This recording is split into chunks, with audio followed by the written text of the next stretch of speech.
Doctor Kalam જેને ગુરુ માનતા હતા પ્રમુખ સ્વામી મહારાજ, એમના જીવનમાં કેટલી નિષ્ફળતાઓ આવી, અઢળક નિષ્ફળતાઓ, પણ એ ક્યારે પાછા પડ્યા નથી.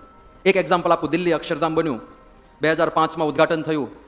યોગીજી મહારાજે સંકલ્પ કર્યો હતો કે યમુનાને કિનારે મંદિર થાય. 32 વર્ષ તો એની જમીન લેવામાં જતા રહ્યા, કારણ કે એમને શ્રદ્ધા હતી. મારા ગુરુએ કહ્યું છે કે યમુનાના કિનારે તો યમુનાના કિનારે મળશે જ જમીન. દિલ્હીમાં અંદર જમીન મળતી હતી, એમણે ના પાડી, નહીં, યમુનાને જ કિનારે અમારા ગુરુનો સંકલ્પ છે.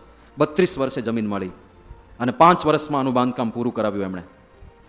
અને પછી ગિનિસ બુકવાળાએ રેકોર્ડ એક સ્થાપિત કરી દીધો કે દુનિયાનું ધ બિગેસ્ટ કોમ્પ્રિહેન્સિવ હિન્દુ મંદિર ઇન ધ વર્લ્ડ કોઈ હોય તો આ અક્ષરધામ મંદિર છે. હવે એમાં એક ઘટના, અક્ષરધામ વર્કિંગ થઈ ગયું, હજારો લોકો આવવા માંડ્યા. 31 ડિસેમ્બર 2005, પહેલી 31 ડિસેમ્બરને દિવસે 1,05,000 લોકો એક જ દિવસમાં દર્શને આવ્યા. તો એટલું અદ્ભુત આ મંદિર બન્યું.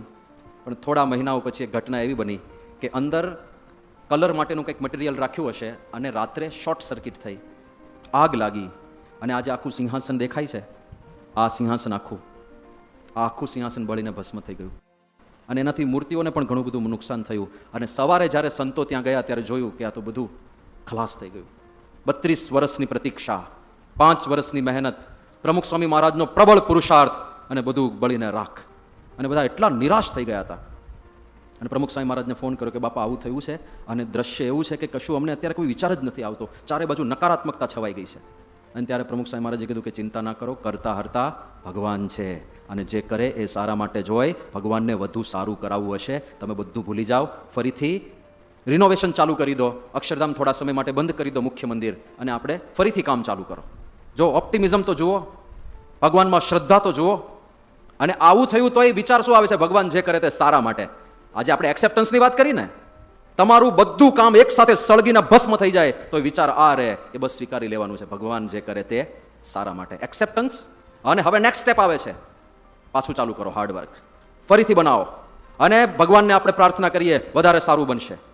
અને પછી જે બન્યું, જોજો હવે ડિફરન્સ. આ જૂનું છે જે ઓરિજિનલી હતું, અને રિનોવેટ થયા પછી બન્યું એ આ છે.